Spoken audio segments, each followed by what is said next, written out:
खुद राजस्थान के मुख्यमंत्री ने स्टेटमेंट दिया है, ये कहा कि वसुंधरा राजे और कैलाश मेघवाल जी ने मेरी सरकार को बचाया। अब वो ये मानते हैं कि मैंने बचाई, तो ये तो मैंने किया था कि आपको कहीं न कहीं फेवर मिला है कांग्रेस सरकार से। सरकार पार्टी की नहीं होती है, सरकार सरकार होती है। मुख्यमंत्री ने दिया कि लोग कहते हैं कि वसुंधरा जी और अशोक गहलोत हैं वो मिले हुए हैं। ये भी एक राजनीतिक शगुफा है। मैं पार्टी का हीरो था, मेरे को जीरो बनाने की कोशिश हुई, मैं साइडलाइन नहीं रहूंगा। मेरा 55 साल का कैरियर और एक 5-10 साल का भ्रष्ट आदमी। बीजेपी में कौन सा ऐसे परिवर्तन हो जिससे कैलाश मेघवाल फिर से जोड़ना चाहेंगे? बीजेपी को मुद्दे आधारित राजनीति अपना लेनी चाहिए। कि 90 साल के मेघवाल को विधायक, सांसद, मंत्री जैसे कई पदों पर उपकृत किया है और अब कांग्रेस से टिकट की जुगाड़ में अनर्गल आरोप लगा रहे हैं। ये जो अरुण सिंह जी कल के आए, न मालूम कैसे पदाधिकारी बन के बैठे हैं और ये हमारे पे कमेंट कर रहे हैं, ये दुर्भाग्य इस राजनीति का। आजकल आपके विचार, आपके तेवर चर्चा में है राजस्थान की राजनीति में। उसमें गुटबाजी के बीज बो दिए गए थे और पार्टी ने आपको निलंबित करने की बात कही। वो गुटबाजी के लिहाज से किया है। कौन इसके पीछे आपको जिम्मेदार लगता है? कि लगातार जब से ये बात आई 2013 से मुझे दखल करने में और मुझे उखाड़ने में लगा हुआ है। क्या आप भी भ्रष्टाचार के विरुद्ध? भ्रष्टाचार के प्रकरण है वो इतने हैं कि दबाया चला जा रहा है। बीजेपी ने मेरे साथ जो व्यवहार किया है वो इतिहास में जाएगा। नमस्कार, पंजाब केसरी के स्पेशल सेगमेंट में आपका स्वागत है। मैं हूं विशाल सूर्यकांत और आज हमारे साथ में खास मेहमान जुड़ रहे हैं कैलाश मेघवाल, राजस्थान विधानसभा के पूर्व विधानसभा अध्यक्ष, कई बार मंत्री, कई बार विधायक बने और राजस्थान की राजनीति में उम्र के लिहाज से सबसे बुजुर्ग चेहरा, लेकिन जोश के मामले में, बयानों के मामले में सबसे युवा चेहरा। बहुत बहुत स्वागत है कैलाश जी आपका। Thank you. कैसा लगा जब मैंने कहा कि बयानों के मामले में सबसे युवा हैं, विचारों के मामले में सबसे युवा हैं? आजकल आपके विचार, आपके तेवर चर्चा में है राजस्थान की राजनीति में।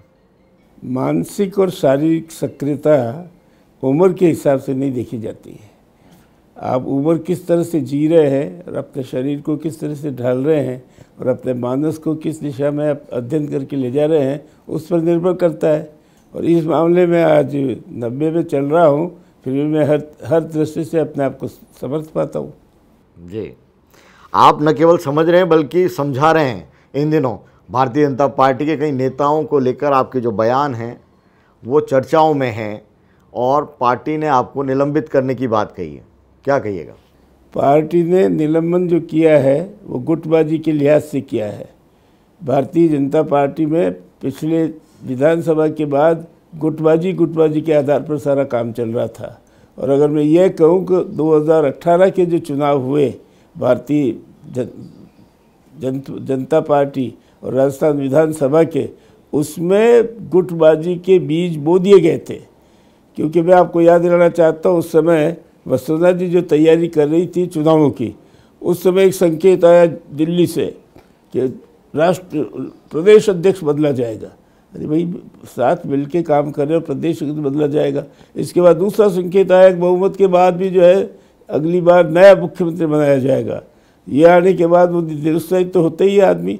और इसके बाद फिर एक घटना घटी कि दिल्ली में जितने भी वसुंधरा जी के खिलाफ रुख रखने वाले लोग थे उनको अपनी भारतीय जनता पार्टी में जोड़ा और जोड़ने के बाद उनके कहने से जो है टिकट दिए और वो करीब करीब सभी हारे। वही कारण था कि भारतीय जनता पार्टी अल्पमत में आ गई, केवल 73 सीटें जीत सकी। कौन इसके पीछे आपको जिम्मेदार लगता है? क्योंकि आपने तो हर दौर को देखा है, जनसंघ के ज़माने से अब तक का दौर देखा है।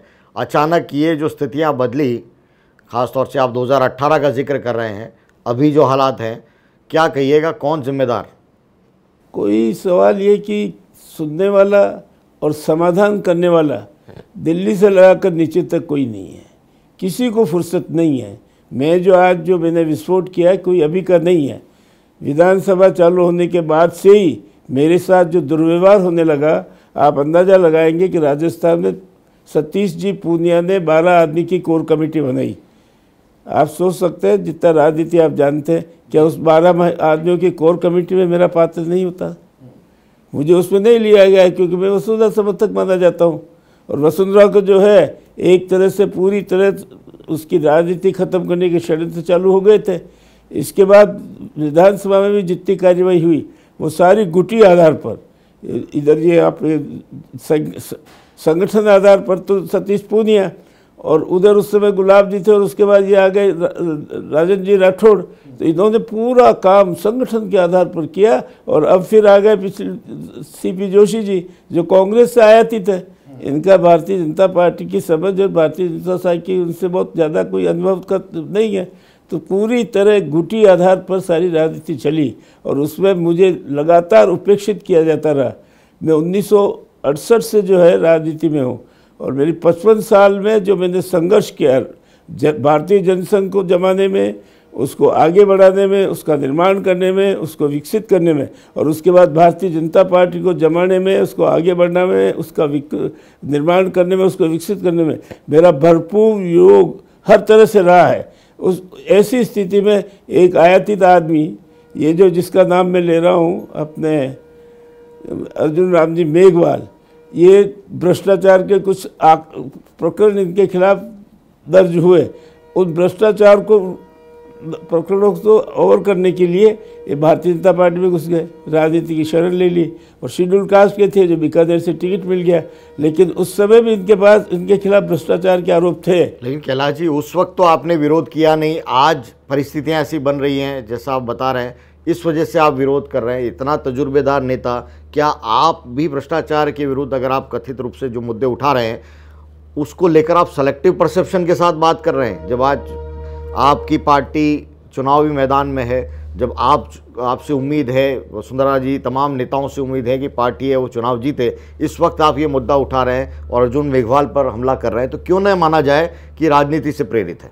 श्रीमान जी, इसमें राजनीति कतई नहीं है।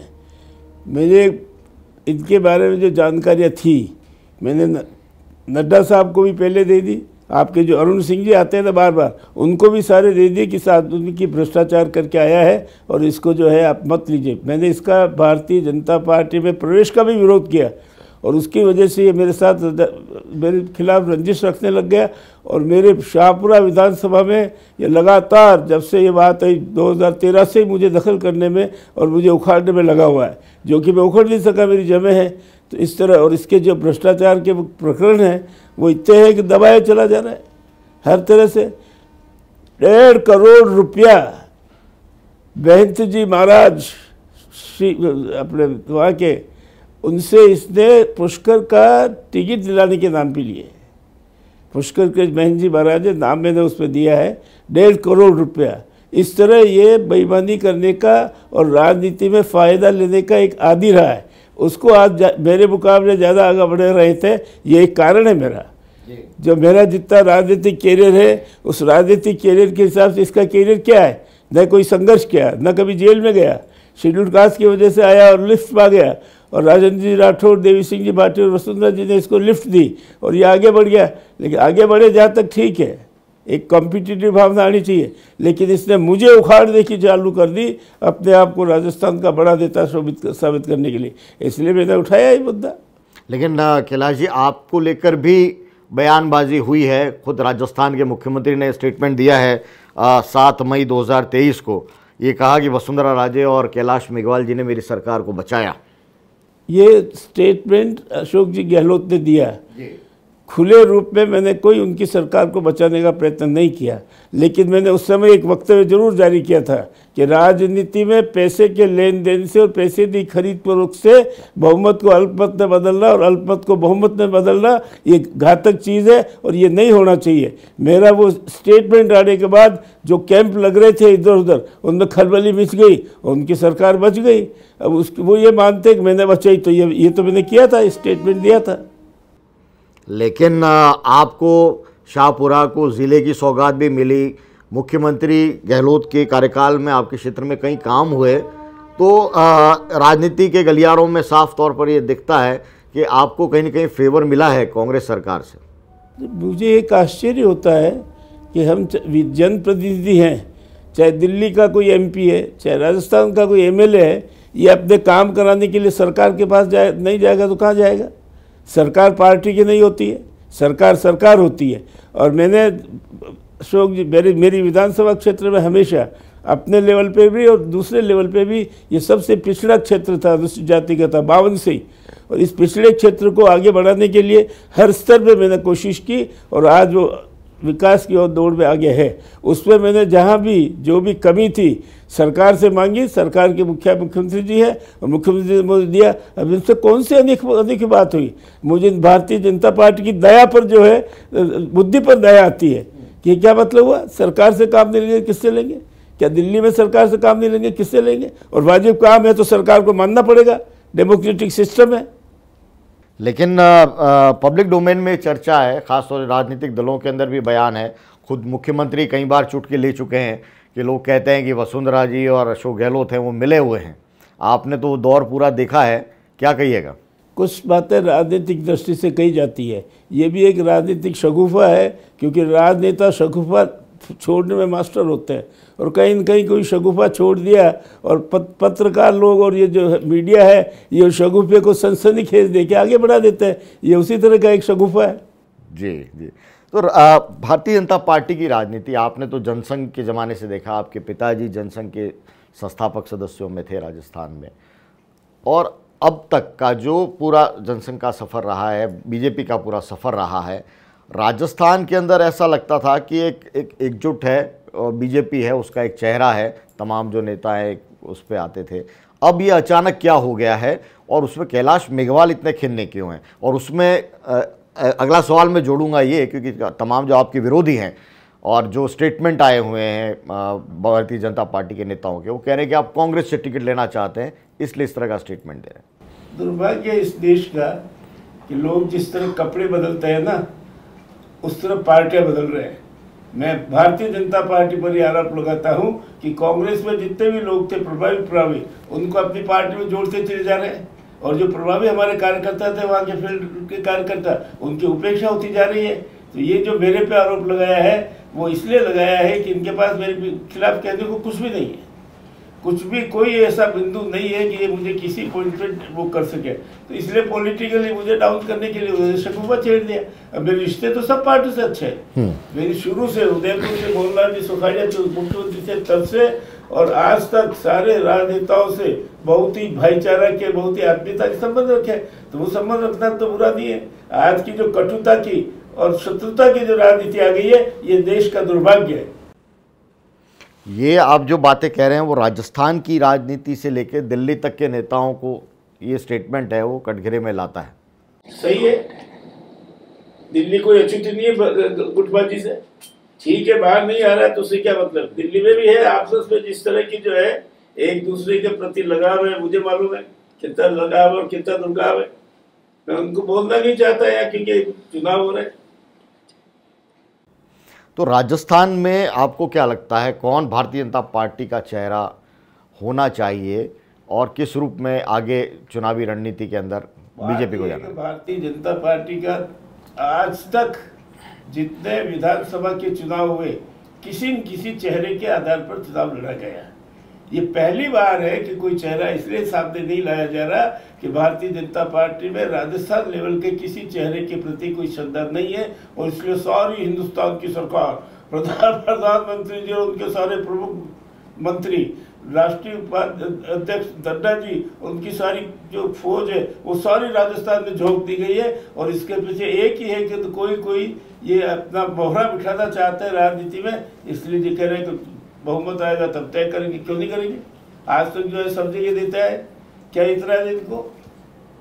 कैलाश जी, आपसे सबसे बड़ा सवाल इस वक्त जो आप कह रहे हैं, हालांकि निलंबित कर दिया है भारतीय जनता पार्टी ने, लेकिन फिर भी आप बीजेपी की बात कर रहे हैं, तो फिर आपके लिहाज से भारतीय जनता पार्टी में क्या होना चाहिए इस वक्त में? क्या कोई नेतृत्व का चेहरा है वो सामने आना चाहिए?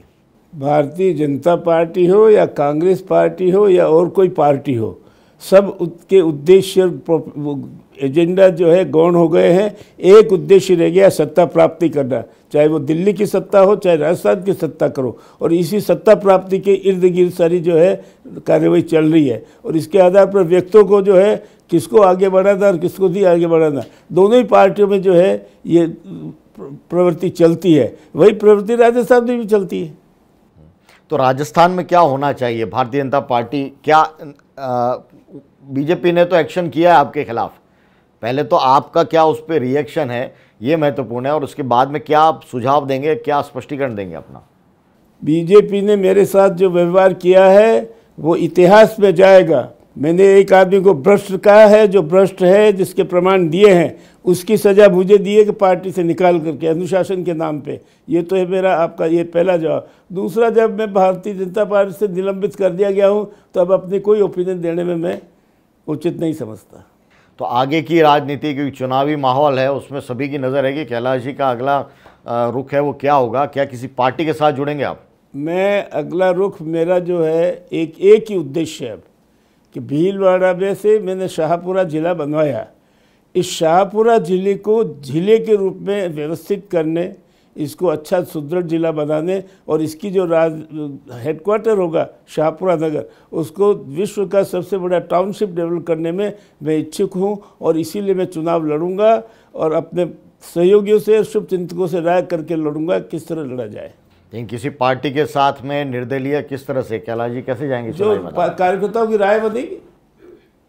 बाकी जीतने की स्थिति में आज भी हूँ, जीतने की स्थिति में आज भी हूँ। मुझे वहाँ से तो कोई हराया नहीं जा सकता। आज तक के इतिहास में 75,000 की वोटों की लीड लेकर के कोई नहीं जीता है, पिछले 5 राज्यों में भी नहीं जीता है।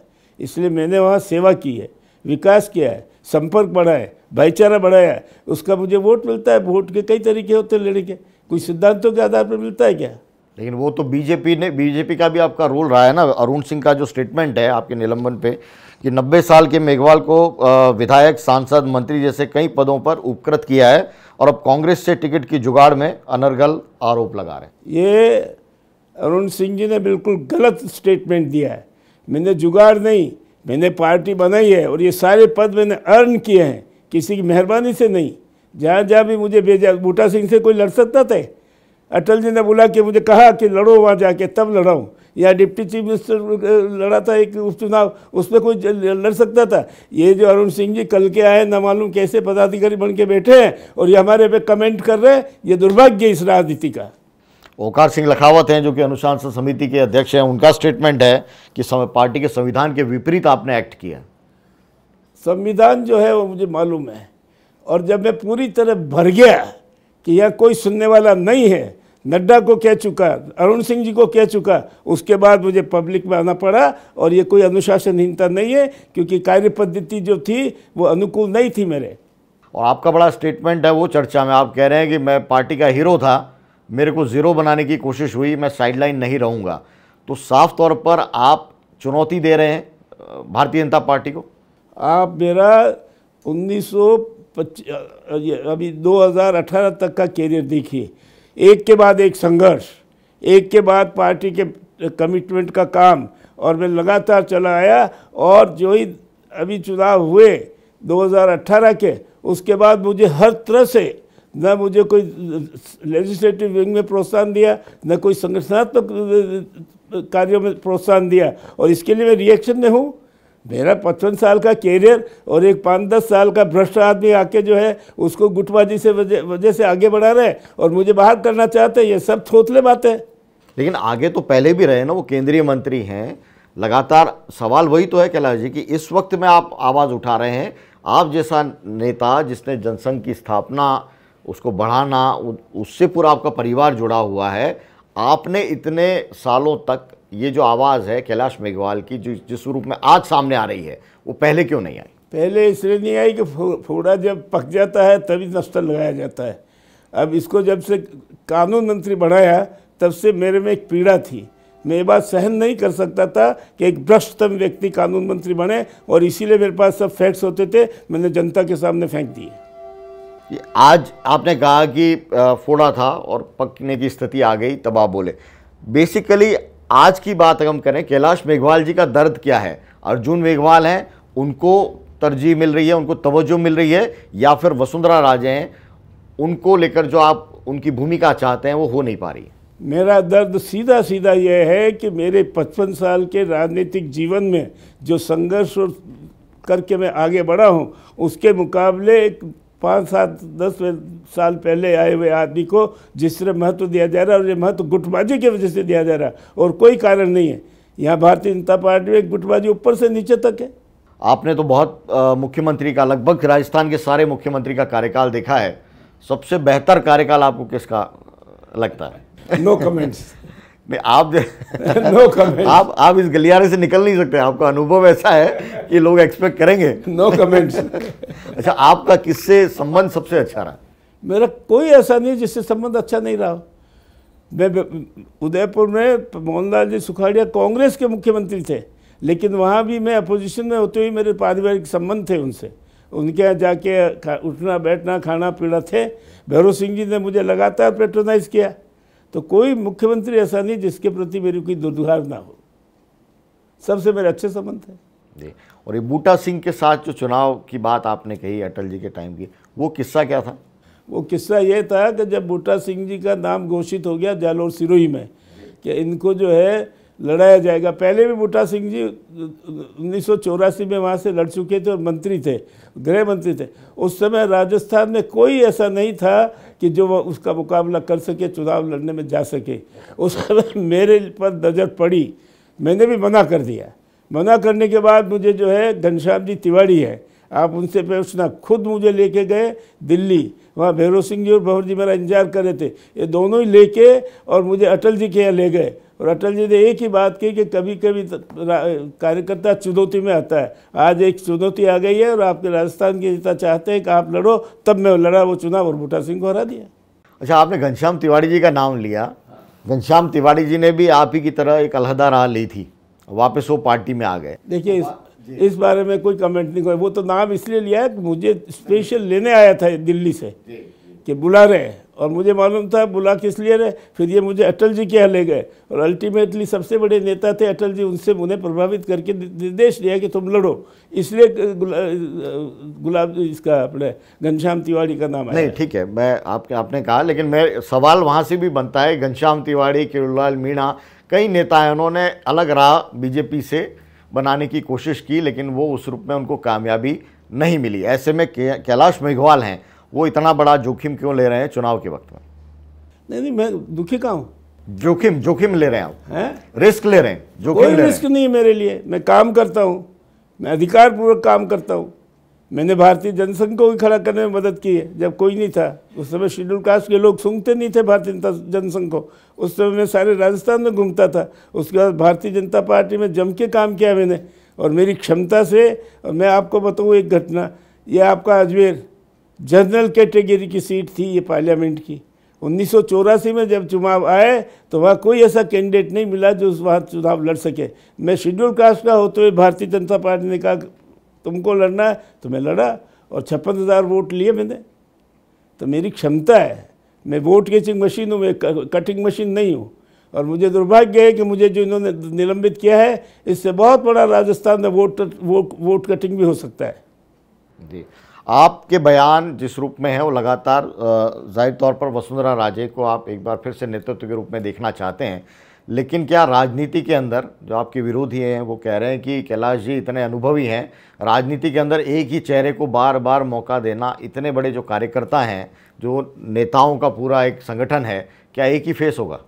मैंने इसीलिए मेरा पत्र आपको दिया है, पढ़ा है आपने जी? मैंने कहा इस देश में जैसे राष्ट्रपति का 4 साल का तय है अमेरिका में, उसी तरह हमारे यहाँ भी कार्यावधि तय हो जानी चाहिए, जिससे कि ये कुर्सी पे बैठने की लालसा और लोभ नहीं बने और डेमोक्रेटिक जो है डिक्टेटरशिप नहीं आए, जो आज डेमोक्रेटिक डिक्टेटरशिप चल रही है हिंदुस्तान में। तो इसीलिए मैंने कहा है आप मेरे पत्र को पढ़ना, उसमें कि अमेरिकन जो मॉडल है, दुर्भाग्य से हमारे यहाँ जब आज़ादी के बाद ये जो संविधान निर्माता थे ना, ये ब्रिटेन का जो मॉडल था शासन का, पार्लियामेंट्री डेमोक्रेसी का, उस पर फिदा थे, जो मैंने इसमें लिखा है। और इसके कारण से ये ले आया। ये तो फेल हो गया। आज है क्या कहीं डेमोक्रेसी? कई हर लोकसभा में, हर विधानसभा में हंगामा, नारेबाजी, कटुता, गाली गलौज, ये कोई डेमोक्रेसी वो है? तो नतीजा क्या, रूप है क्या? और इसका मैं इसलिए कहना चाहता हूँ कि कई विधिवेता जो है, मान्य विधिवेता, वो कहते हैं कि हंगामे में, इसमें धूम धड़ाके में कोई एक्ट पास किया जाए, उसको मान्यता नहीं मिलनी चाहिए। और मैं भी इस बात का सहमत हूँ कि नहीं मिलनी चाहिए। तर्क वितर्क शांत आपस में बहस हो करके जो है कानून निकले, वही कानून लागू होना चाहिए। कई तरह के बदलाव हो रहे हैं, दिल्ली के अंदर भी सरकार है, वो चर्चा है, कई कानून बदले गए। तो आप जो कह रहे हैं साफ तौर पर अमेरिका का उदाहरण दे रहे हैं, क्या राष्ट्रपति जो प्रणाली है उस तरफ आना चाहिए क्या देश को? मेरा आज की तारीख में जो हिंदुस्तान में पार्लियामेंट्री डेमोक्रेसी चल रही है वो पूरी तरह फेल हो चुकी है, और इसलिए मैं चाहूँगा कि दूसरा प्रयोग भी किया जाए, जो अमेरिका का पैटर्न है उसको अपनाया जाए। जी, अमेरिका से सीधे शाहपुरा आते हैं और वहीं से इंटरव्यू का समापन करेंगे। शाहपुरा के अंदर आप चुनाव लड़ेंगे, ये तो तय है। पार्टी का सिंबल क्या होगा नहीं होगा ये भी तय नहीं है। ये तय नहीं है। और कौन सा नेता आप चुनाव प्रचार में अपने बुलाना चाहेंगे? मेरे यहाँ चुनाव प्रचार में किसी को आने की ज़रूरत नहीं है। मैं अपने आप में वो शख्स हूँ जो अपना चुनाव प्रचार खुद करता हूँ, और मेरे भाषण सुनने के लिए सारे राजस्थान में लोग भी तरसते हैं। मैं जब बूटा सिंह से चुनाव लड़ा तो मेरे ही भाषण थे जिसने सारी क्षेत्र को प्रभावित किया, और मैं जीत के आया।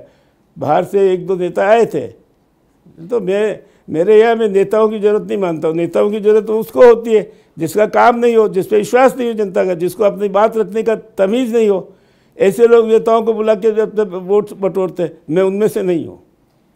ये बात सही है कि आप भारतीय जनता पार्टी की राजस्थान की राजनीति के ऐसे दरख्त हैं जिनमें अनुभव है और सब कुछ तमाम चीज़ें हैं, व्यवहारिकता भी है, अनुभव भी है, चुनावी राजनीति और राजनीति के सिद्धांत भी है, और वो चातुर्य भी है।